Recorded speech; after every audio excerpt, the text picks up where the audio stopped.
Coming up on Arirang News, South Korea's Constitutional Court dismisses an appeal to review the 2015 deal with Japan on the so-called comfort women. The court says that's because that agreement created no legal obligations. It does not violate the rights of the victims. The Korean stock market will have its last day of trading of 2019 next Monday. It'll be closed on New Year's Eve and New Year's Day. And starting today, South Korea and China will be exchanging data on air quality to improve their forecasting of pollution. It'll be especially useful to Korea. It's 4:00 p.m. here in Seoul. Thanks for tuning in to Arirang News. I'm Devin Whiting. South Korea's Constitutional Court has dismissed an appeal for it to review the controversial 2015 agreement between Seoul and Tokyo on the so-called comfort women. The court ruled Friday that the deal is not a state-to-state treaty, but just a political declaration. It added that because the deal does not create legal obligations, it does not violate the basic rights of the victims of Japan's wartime sexual slavery. In December 2015, the Park Geun-hye administration in South Korea and the Japanese government agreed to a deal that would provide around $9 million to a fund to help the Korean victims, in return for the South Korean government promising to never raise the issue again. The victims of Japan's wartime sexual slavery protested the Park administration's unilateral decision and filed a constitutional appeal in March 2016. Wrapping up 2019, South Korea's Minister of Unification spoke to reporters about his thoughts on this past year, mainly regarding the North Korea-U.S. negotiations and ties between the two Koreas themselves. He said there needs to be a tentative agreement between Pyongyang and Washington to make sure their dialogue continues. Oh Jung-hee has this report. As 2019 draws to a close without any progress in denuclearization talks between North Korea and the United States, South Korea's Unification Minister has suggested reaching a tentative agreement. Speaking to reporters on Thursday, Kim Yeon-chul proposed to prevent the situation from worsening and to restore momentum. We need the wisdom of modus vivendi, a tentative agreement, as a stepping stone to a final agreement. By modus vivendi, he means Pyongyang and Washington should first reach an agreement on what they can to keep the dialogue momentum going through what could be a grueling negotiation process. And while inter-Korean relations are deadlocked, Minister Kim said Seoul hopes to expand areas of cooperation with Pyongyang and ensure that cooperation leads the denuclearization process on the Korean peninsula next year. Regarding the rail and road connection projects the two Koreas worked hard on last year, Kim said, The government is paying attention to the draft resolution China and Russia submitted to the UN Security Council. South and North Korea did a joint study on railways and roads in the North last year. We are preparing to arrange a basic plan with the North and see that through. Another plan is to conduct joint studies with the North on the ecology of the demilitarized zone. However, since it'll take time to start that with the North, South Korea first plans to research the areas south of the border in 2020. Oh Jung-hee, Arirang News. Japan's nuclear regulator is in favor of radioactive water from the Fukushima plant being released into the sea. According to local media, Nuclear Regulation Authority Chief Toyoshi Fuketa said Tuesday that considering the various costs, time, and work needed to dispose of the material, releasing it into the sea would be more efficient than evaporating it into the air. Those are the two methods the government proposed this week. Tokyo plans to gather expert analyses and public opinion before drafting a final proposal. Environmentalists and governments around the world have voiced strong concerns about releasing the tainted water into the Pacific Ocean. Winter in Korea can be brutally cold, but if you're prepared to go outside, there's plenty to do, including ice skating. It's become a yearly tradition in the capital to skate at Seoul Plaza, and it doesn't cost much at all. Our Kim Bo-kyung went to check it out. For those who love ice skating, or if you're just looking for a way to stay active this winter, the Seoul Metropolitan Government has turned some major attractions in the city into ice skating rinks. The Seoul Plaza ice skating rink is located in front of City Hall and it opens until early February. 1 hour skating, including skate rental and helmet, costs less than $1. The rink opens at 10 a.m. and closing time differs by the day. Here, people can enjoy other winter sports too, such as curling. So we're from Daegu. We came here, this is my wife Lauren. We came here from Daegu with my friend Moon. So this would be a good opportunity to come out and do curling. We watched the Olympics when we were here a couple of years ago. So I figured we'd give it a try. And it's awesome. There is another outdoor rink right in the middle of the Han River. Nodeul Island was a popular place to enjoy the outdoors until the 1960s. Then there were multiple attempts to develop it, but those failed and it was forgotten. But now, half a century later, the city government has opened an ice skating rink, and so people are coming again. I came here with my friend. Although I didn't know they had opened a skating rink on Nodeul Island after 50 years, I'm glad to know it's here, and it's great how lots of people can skate together. I think I'll come here often. The skating rink on Nodeul Island is open until mid-February, and the price to skate for 1 hour is the same as Seoul Plaza. Both skating rinks can close, however, if there are high levels of fine dust pollution, so make sure to check before you go. Kim Bo-kyung, Arirang News.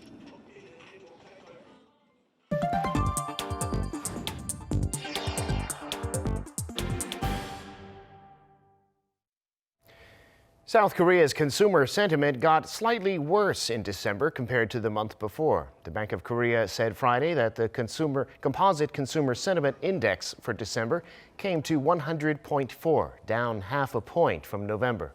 It's still above 100 though, so that means there are more optimists than pessimists. It broke through that 100 barrier in November after 7 months below it. The BOK attributed the slight drop to a fall in stock prices in early December and noted that it doesn't reflect positive factors like the Phase 1 trade deal between Washington and Beijing. South Korea's finance minister Hong Nam-gi has called for efforts to improve the accuracy of the country's statistics and to deepen the public's trust in the way they're produced. He was speaking Friday in a meeting with senior officials from Statistics Korea, the national statistics agency. Hong said statistics that have become discredited are meaningless, and he said the overall process of compiling them should become more transparent. The finance minister further pointed out that compiling data using big data analytics in various areas is a crucial driver of the country's new economic growth engines. South Korea's stock markets will wrap up this year's trading on Monday. According to the Korea Exchange, the main index, the Kospi, and the tech-heavy Kosdaq will trade on December 30th as normal, but they and the derivative and foreign exchange markets will be closed on New Year's Eve and New Year's Day. They'll reopen at 10 a.m. on January 2nd, 1 hour later than usual, but trading will close at the regular time at 3:30 p.m. Time now for an in-depth look at the market news this afternoon, and for that I'm joined on the line by Mr. Daniel Yu, Global Strategist at Yuanta Securities. Mr. Yu, thank you for making time today.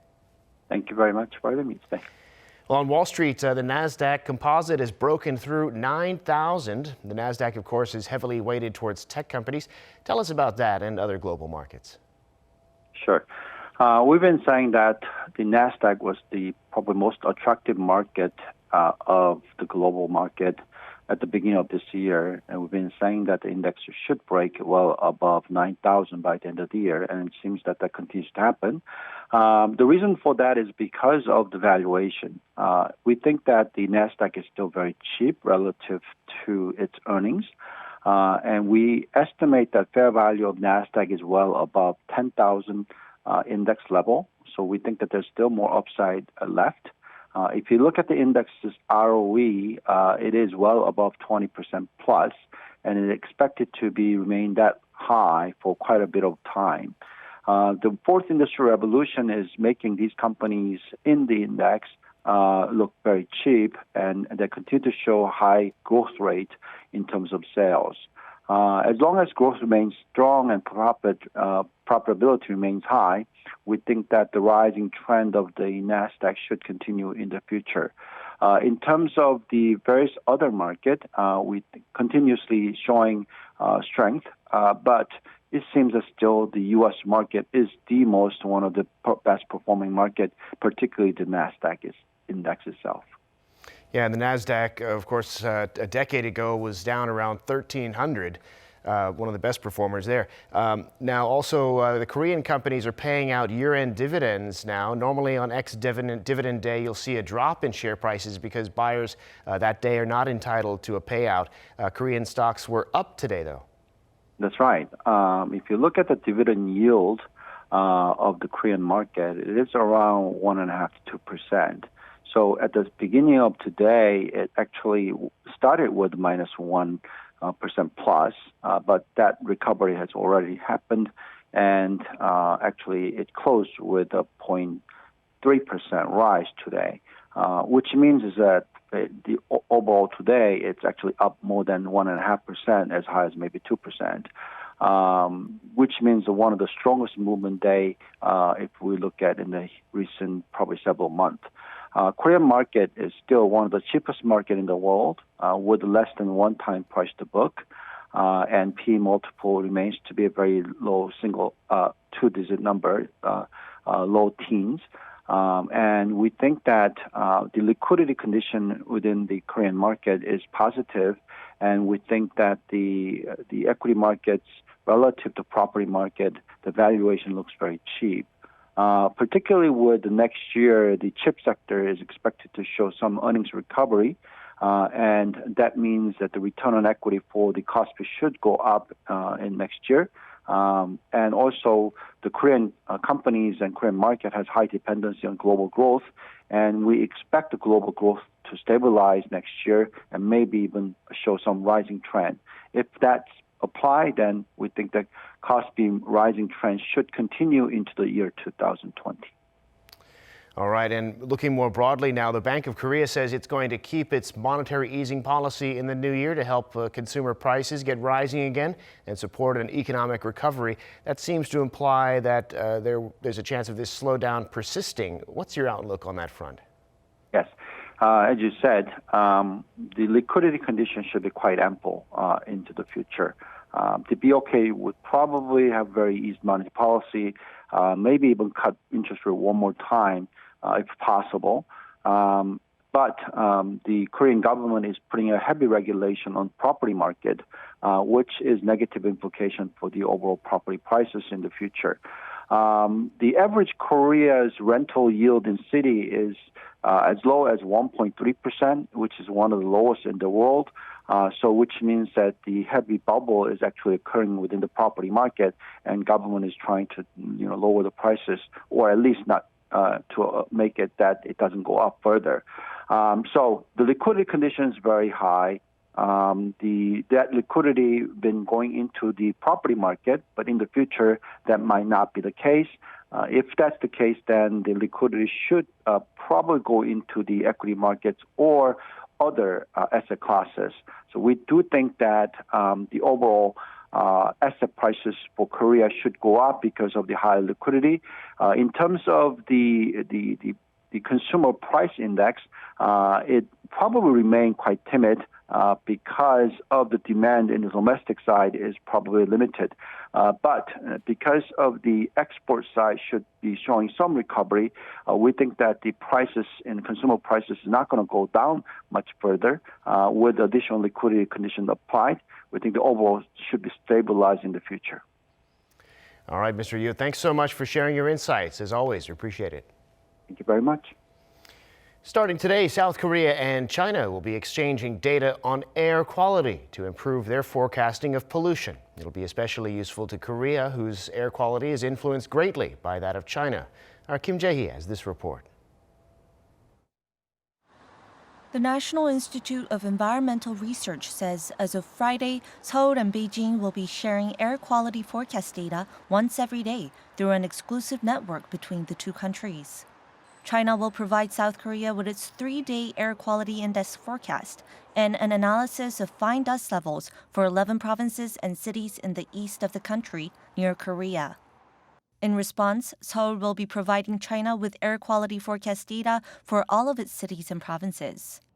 The sharing of forecast data was promoted by the environment ministers of the two nations in a meeting this past February. It was promoted as a way to boost exchanges on air quality and forecasting technology.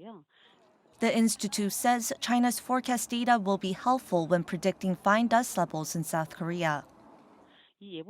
We hope that by sharing air quality forecast data, we will be able to forecast high fine dust levels more accurately. And if we continue these exchanges, it will strengthen our ability to respond proactively to high levels of fine dust particles originating from abroad.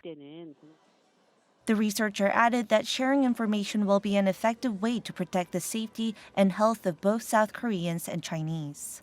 Kim Jae-hee, Arirang News. Already a country with one of the lowest birth rates in the world, the number of babies born in South Korea continues to fall. The latest data released Thursday show the number in October dropped to an almost 40-year low. Kim Hye-sung reports. The number of babies born in South Korea this past October fell 3.1% from a year earlier, a decline for the 47th month in a row. Data by Statistics Korea showed 25,600 babies were born in October compared to around 26,500 recorded in October 2018. It's the lowest figure for the month of October since 1981, when the Statistics Agency started compiling monthly data. In the first 10 months of 2019, around 257,000 babies were born in Korea, down 7.5% from the same period last year.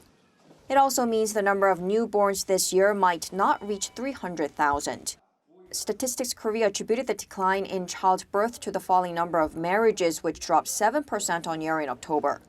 But number of deaths increased 2% on year to 25,000 people in October. That's the highest figure since Statistics Korea began tallying the data in 1983. As a result, the rate of natural increase, which is the difference between the number of live births and the number of deaths, came to 0%. In 2018, South Korea's total fertility rate, the average number of children a woman bears in her lifetime, hit a record low of 0.98, much lower than the replacement level of 2.1 that would keep South Korea's population stable at 51 million. Kim Hye-sung, Arirang News. It's tax time for most people in Korea. There's some changes this year in terms of deductions, though. New ones for the use of postnatal care centers and for money spent on admission to museums and art galleries. Ji-young explains. The National Tax Service announced some changes to the way people will file taxes this year. Newly available is a special deduction of up to $1,700 for the use of postnatal care centers. Those eligible are people earning less than about $60,000 a year. To get the benefit, the user of postnatal care centers will have to submit receipts to the company they work for. Another benefit this year will be a 30% deduction for money spent on admission to museums and art galleries if it wasn't put on a credit card in the second half of the year. This benefit is also only for those who made less than about $60,000. If that amount puts you over the deduction limit of 20% of your income for the year, it can be deducted in the category of books and performance fees, which is separate and has a limit of about $860.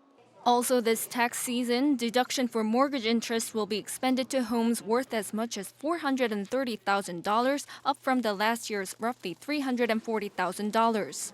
However, in other categories, deductions will be eliminated.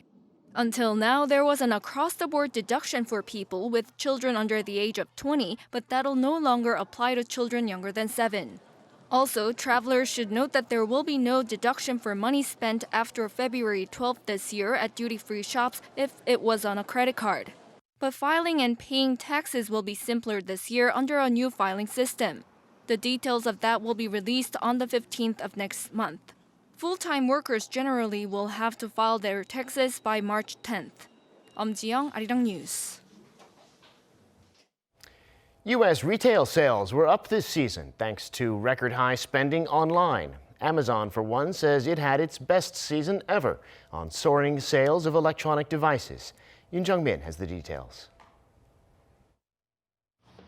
During the year-end holiday season, American consumers spent more online than ever before. A report by MasterCard showed that from November through Christmas Eve, e-commerce accounted for more than 14% of total retail sales and was up more than 18% on year. Excluding automobiles, overall holiday sales rose 3.4% from last year. American retailers typically rely on the holiday season for up to 40% of their annual sales. We're just really enjoying it, enjoying the shopping. Today's got a great, everywhere's got great deals today, so I think it's going to be really good. While U.S. President Donald Trump on Twitter congratulated retailers, experts say U.S. consumer spending on an upward trajectory, which is a good sign for its economy. So the consumer was healthy, internet growing very rapidly, and it's an indicator, given that two-thirds of the U.S. economy is the consumer, that the consumer continues to drive the U.S. economy.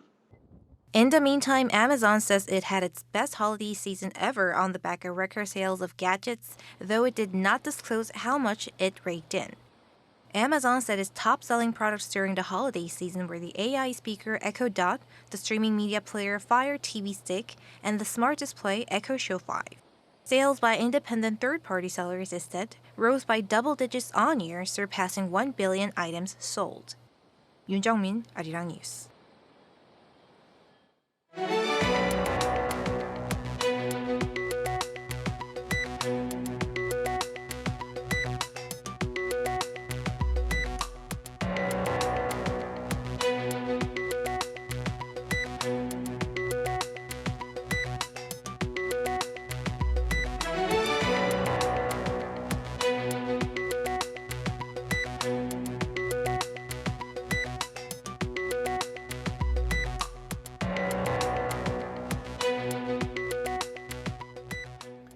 And that brings us to the end of this newscast. Thank you for watching. More live news coming your way at 7 p.m. Korea time.